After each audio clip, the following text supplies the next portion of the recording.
रामकृष्ण हरी. देवर्षी नारद रचित भक्तिसूत्र. आज आपण प्रेमस्वरूप अशा भक्तीचे स्वरूप पाहणार आहोत. आता आम्ही भक्तीचे स्पष्टीकरण करणार आहोत.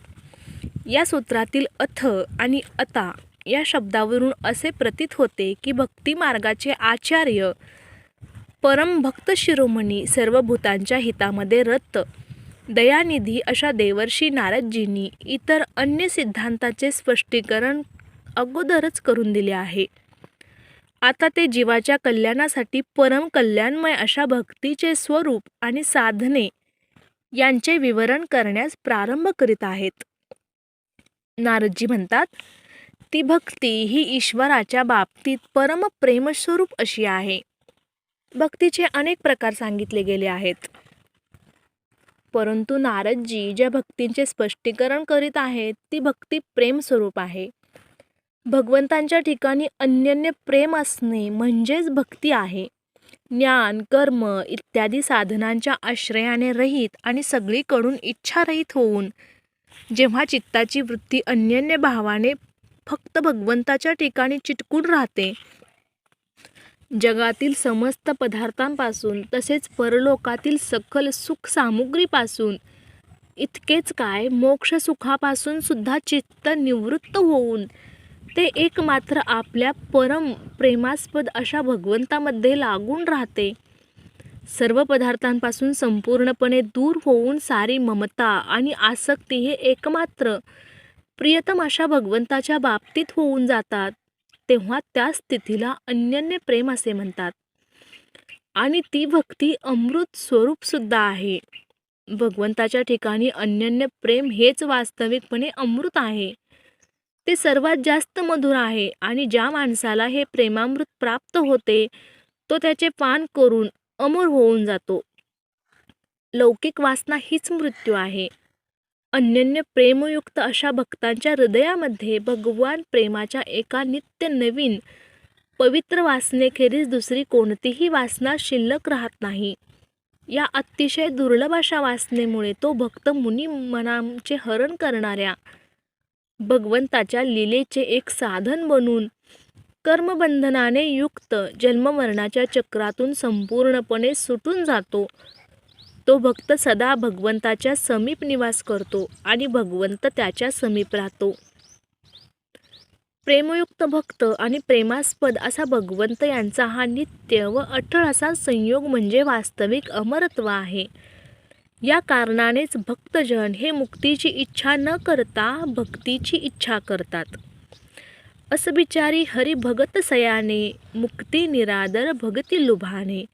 हरिभक्त असा विचार करून भक्तीवर लुब्ध होतात व मुक्तीची अपेक्षा करतात. परम प्रेमरूप आणि अमृतरूप भक्ती जिला प्राप्त करून घेऊन मनुष्य सिद्ध होऊन जातो, अमर होऊन जातो आणि तृप्त होऊन जातो. ज्या माणसाने भगवंताच्या प्रेमामृताचे पान केले आहे तोच सिद्ध होय. सिद्ध या शब्दाने येथे अनिमा इत्यादी सिद्धींची अपेक्षा नाही. या सिद्धींची गोष्ट ती काय, पण मोक्षरूप सिद्धी सुद्धा प्रेमी भक्त इच्छित नाहीत. या सिद्धी तर अशा प्रेमी भक्तांच्या सेवेसाठी संधी शोधित असतात, परंतु तो भक्त भगवत प्रेमापुढे या सिद्धींना अत्यंत तुच्छ समजून त्यांचा स्वीकार करीत नाही. स्वतः भगवान सांगतात, माझ्या ठिकाणी चित्त लावून ठेवणारे माझे प्रेमी भक्त हे मला सोडून ब्रह्मदेवाचे पद, इंद्राचे आसन, चक्रवर्ती राज्य, भिन्न भिन्न लोकांचे आधिपत्य, योगाच्या सर्व सिद्धी आणि सायुज्य मुक्ती इत्यादी कशाचीही इच्छा करीत नाहीत. एक भक्त तर सांगतो, प्रियतम अशा श्रीकृष्णांची पूजा करतेवेळी शरीर पुलकित होऊन गेले, भक्तीने मन प्रफुल्लित झाले, प्रेमाच्या अश्रूंनी मुखाला आणि गदगद वाणीने कंठाला सुशोभित केले. आता तर आम्हाला एका क्षणासाठी सुद्धा फुरसत नाही की ज्यावेळी आम्ही दुसऱ्या विषयांचा स्वीकार करू. याच्यापेक्षाही अधिक म्हणजे सायुज्य इत्यादी चारी प्रकारच्या मुक्ती आमच्या दाराशी उभ्या राहून आमची दासी बनण्यास का आतुर होत आहेत हे कळतच नाही. जर एखाद्या भक्ताने भक्ती आणि मुक्ती यांचा स्वीकार केला तर ती गोष्ट म्हणजे आपले परम सौभाग्य असे त्या सिद्धी मानतात. परंतु भक्त असे करीत नाही. मुक्ती इत्यादी सिद्धी आणि अनेक प्रकारच्या आश्चर्यकारक भुक्ती या दासीप्रमाणे हरिभक्तिरूपी महाराणींच्या सेवेमध्ये चिकटून राहतात. काकभूषुंडीजी महाराज म्हणतात, जिमिथलबिनू जल रही न सकाई, कोटी भाती को करो उपाई, तथा मोक्ष सुख सुनुख गराई, रही न सकई हरि भगती बिहाई. ज्याप्रमाणे कोणी कोट्यावधी उपाय केले तरी पाणी हे जमिनीशिवाय राहूच शकत नाही, त्याप्रमाणे हे गरुडराज, भगवंताच्या भक्तीशिवाय मोक्षाचे सुख राहू शकत नाही. म्हणून येथे सिद्धी या शब्दाचा अर्थ कृतज्ञता असा घ्यावयास हवा. भक्ताला कोणत्याही वस्तूच्या अभावाचे ज्ञान राहत नाही. तो प्रियतम अशा भगवंताचे प्रेम प्राप्त करून घेऊन सर्व प्रकारे पूर्णकाम होऊन जातो. येथे पूर्णकामता हे त्याचे अमर होणे होय. जोपर्यंत मनुष्य कृतकृत्य किंवा पूर्णकाम होत नाही तोपर्यंत त्याला वारंवार कर्माला वश होऊन गमन आगमन करणे भाग पडते. पूर्णकाम अशा भक्त उत्पत्ती आणि नाश या दोन्हीमध्ये भगवंताच्या लीलेचा प्रत्यक्ष अनुभव घेऊन मृत्यूला खेळ समजतो. वास्तविकपणे त्याच्या बाबतीत मृत्यूचाच मृत्यू होऊन जातो. प्रभूच्या लीलेशिवाय मृत्यू हे नाव असणारी कोणती तरी भयदायक वस्तू त्याच्या ज्ञानामध्ये शिल्लक राहत नाही आणि म्हणूनच तो तृप्त होऊन जातो. जोपर्यंत ईश्वराच्या लीलांपेक्षा वेगळे असे जगातील पदार्थांचे अस्तित्व शिल्लक राहते तोपर्यंत त्या पदार्थांना सुखकारक किंवा दुःखकारक समजून माणूस निरंतर नवनवीन सुखदायक पदार्थांची इच्छा करीत अतृप्त राहतो. परंतु जेव्हा सर्वाचा मूलस्तोत्र सर्वांचे यथार्थ पूर्ण स्वरूप त्या माणसाला प्राप्त होते तेव्हा त्या अखंड नसणाऱ्या आणि अपूर्ण असणाऱ्या पदार्थांच्याकडे त्याचे मन जात नाही.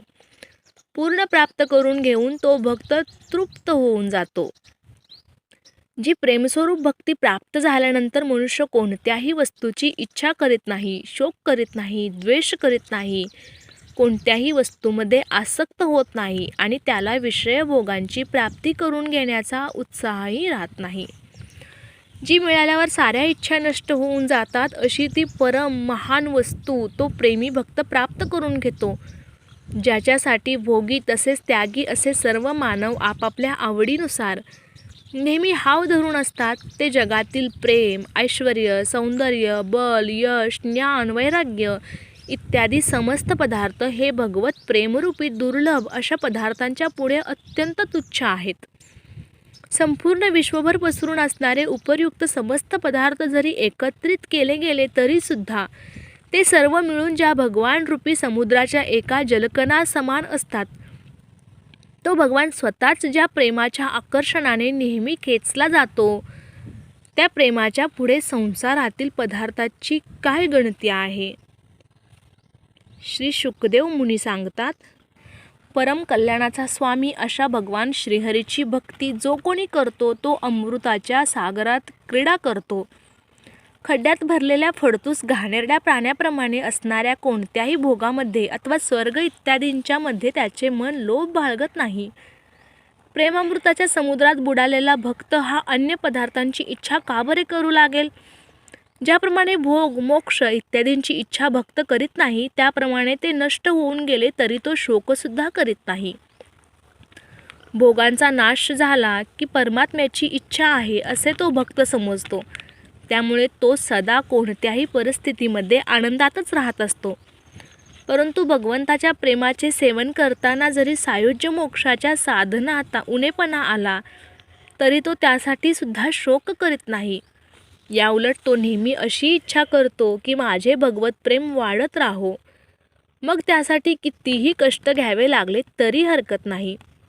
या प्रकारे तो भक्त कोणत्याही जीवाचा किंवा लौकिक दृष्टीने प्रतिकूल मानल्या जाणाऱ्या पदार्थांचा किंवा स्थितीचा कधीही द्वेष करीत नाही.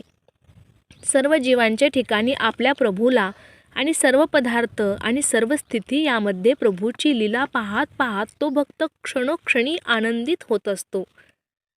प्रभूच्या प्रेमामध्ये भक्तांचे मन नेहमी असे तल्लीन होऊन जाते की अर्धा क्षणसुद्धा तो अन्य कोणत्याही पदार्थांच्या ठिकाणी रमत नाही. गोपी उद्धवाला सांगतात, उधो मन न भये दसबीस, एक होतो सो गयो श्यामसंग, को आराधे ईस. उद्धवा, मने काही 10-20 नाहीत. एक होते ते कृष्णाबरोबर गेले. आता दुसऱ्याची आराधना कशी करायची? मन ज्या भक्तांच्या स्वतःजवळ राहतच नाही, तेव्हा मग ते दुसऱ्या गोष्टीत कसे बरे रमेल? म्हणून तर भगवंताच्या प्रेमी लोकांसाठी भगवंताचे नाव मनचोर पडले आहे. मधुकर श्याम हमारे चोर, मन हरलियो माधुरी मूर्ती, निरख नयन की कोर. उद्धवा, आमचा कृष्ण हा चोर आहे. आपल्या मधुर मूर्तीने व नेत्र कटाक्षाने त्याने आमचे मन चोरले आहे. प्रेमी भक्तांचे चित्त तो भगवंत अशा चतुराईने चोरून आपला कब्जा करतो की त्याच्यावर दुसऱ्यांची नजर सुद्धा कधीही पडू शकत नाही. दुसरा कोणी पाहिलंच नाही तर त्याच्या ठिकाणी आसक्ती किंवा प्रीती होईल, परंतु जिथे मनामध्ये दुसऱ्या कल्पनेला सुद्धा स्थान मिळत नाही, तेथे कशामध्ये कसली आसक्ती किंवा आवड निर्माण होईल? एक सर्वात प्रिय असा श्रीकृष्ण सोडला तर जर कुणाचाही भक्तांच्या मनामध्ये प्रवेशच निषिद्ध आहे, तर दुसऱ्या कोणत्या तरी गोष्टींच्या प्राप्तीसाठी उत्साह तरी कसा बरा असेल? जर कुणी अन्य कुणाला तरी पाहेल व ऐकेल तर त्यासाठी मनामध्ये इच्छा उत्पन्न होईल आणि तेव्हा त्याच्यासाठी प्रयत्न केला जाईल ना. जर मन हे अन्य कुणाच्या ठाई रमतच नसेल तर ते मिळवण्यासाठी उत्साह असेल ना. प्रथमपासूनच मन हे तर कुण्या एका भगवंताचे होऊन गेले. त्याने मनावर आपला पूर्ण अधिकार प्रस्थापित केला आणि स्वतः त्या मनामध्ये येऊन तो भगवंत कायमचा वसला आहे. अशा स्थितीत अन्य कोणासाठीही कोणताही अवकाशच राहिला नाही. जर कुणी समजा येतच असेल तर त्याला लांबूनच परत जाणे भाग पडेल. काय करावे? जागाच शिल्लक राहिली नाही. रोम रोम हरी रमी रहे, रहीन तनी कोठोर. हरी हा रोमा रोमातून रमून राहिला आहे, जराही मोकळे स्थान उरले नाही. मनाच्या अनुमतीविना बिचारे नेत्र कुणाकडे पाहणार? जेव्हा कुठेही कोणीही दिसतच नाही तेव्हा त्याला प्राप्त करून घेण्यासाठी उत्साहाची गोष्टच शिल्लक राहत नाही. दुसरी गोष्ट अशी की माणसाला उत्साह वाटतो तो कोणत्या तरी सुखाच्या इच्छेने. जेव्हा सकल सुखाचा खजिनाच आपल्याजवळ असेल तेव्हा क्षुद्र सुखासाठी कसा बरे उत्साह असेल? म्हणून प्रेमोत्साहाचे पुतळे असणारे भगवंत प्रेमी असे जे पुरुष असतात त्यांना लौकिक कार्याबद्दल विषयांबद्दल कसलाही उत्साह दिसून येत नाही. भगवंतांनी स्वतःच सांगितले आहे, जो कधी आनंदित होत नाही, द्वेष करीत नाही, शोक करीत नाही, कामना इच्छा करीत नाही, तसेच जो शुभ अशुभ याच्या सर्वांचा त्याग करतो तो भक्तिमान पुरुष मला प्रिय आहे. जिला परम प्रेमरूप भक्तीला जाणून प्राप्त करून घेऊन मनुष्य उन्मत्त होऊन जातो, स्तब्ध शांत होऊन जातो आणि आत्माराम बनून जातो. भगवंताचे प्रेम प्रगट झाल्याबरोबरच ते भगवत प्रेम माणसाला वेडा करते. म्हणून प्रेमी असा भक्त सदा प्रेमाच्या नशेत चूर होऊन रात्रंदिवस प्रभूचे गुण गात, ऐकत आणि चिंतन करीत राहतो. बाहेरच्या दुसऱ्या कोणत्याही गोष्टींची जाणीव सुद्धा त्याला राहत नाही. ज्याप्रमाणे वेडा मनुष्य मनात येईल ते बोलतो आणि करतो, त्याप्रमाणे तो प्रेमाने उन्मत्त झालेला भक्त सुद्धा प्रभूची चर्चा करण्यामध्येच तल्लीन होऊन राहतो, कारण त्यांच्या मनाला तेच चांगले वाटते. भागवतामध्ये सांगितले आहे, चक्रपाणी अशा भगवंताचे कल्याणकारक तसेच लोकप्रसिद्ध असे जन्म करते ऐकत त्यांना अनुसरून ठेवल्या गेलेल्या नावांचे लज्जा सोडून गायन करीत व संसारात अनासक्त होऊन भक्त वावरत असतो.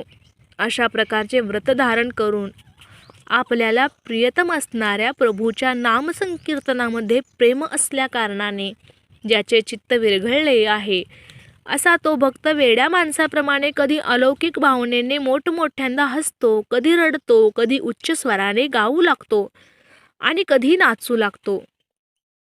सुतीक्ष्णाची अवस्था सांगताना तुलसीदासांनी सांगितले आहे, मुनी मग माझ अचल होई बैसा, पुलक शरीर फणस फल जैसा. सुतीक्ष्ण मुनी मार्गातच बसून राहिला, त्याचे शरीर फणसासारखे पुलकित होऊन गेले. नृत्य करीत करीत प्रभुमय बनून गेल्यावर अशीच अवस्था येते. त्या भक्तांचे चित्त आणि शरीर संपूर्णपणे स्तब्ध, शांत होऊन जाते. आत्मा आनंदमय होऊन जातो. यालाच आत्माराम असे म्हणतात. या आत्माराम स्थितीमध्ये विषयांची तृषा तर कुठेही उरतच नाही. स्वतःच्या ठिकाणी आत्माराम झालेल्या भक्ताला विषयांचे मृगजळ इकडे तिकडे भटकावयास लावत नाही. तसेच भक्ताला अन्य कशाचेही ज्ञान राहत नाही. हेच प्रेमाद्वैत किंवा रसाद्वैत होय. आपल्या प्रियतमाशी एकरूप होऊन गेल्यावर प्रेमी भक्तांच्या पृथक अशा अस्तित्वाचाच लोप होऊन जातो. व्हिडिओ आवडल्यास व्हिडिओला लाईक करा व चॅनलला सबस्क्राईब करा. पुढील भागात आपण प्रेमातील अनन्यता पाहणार आहोत.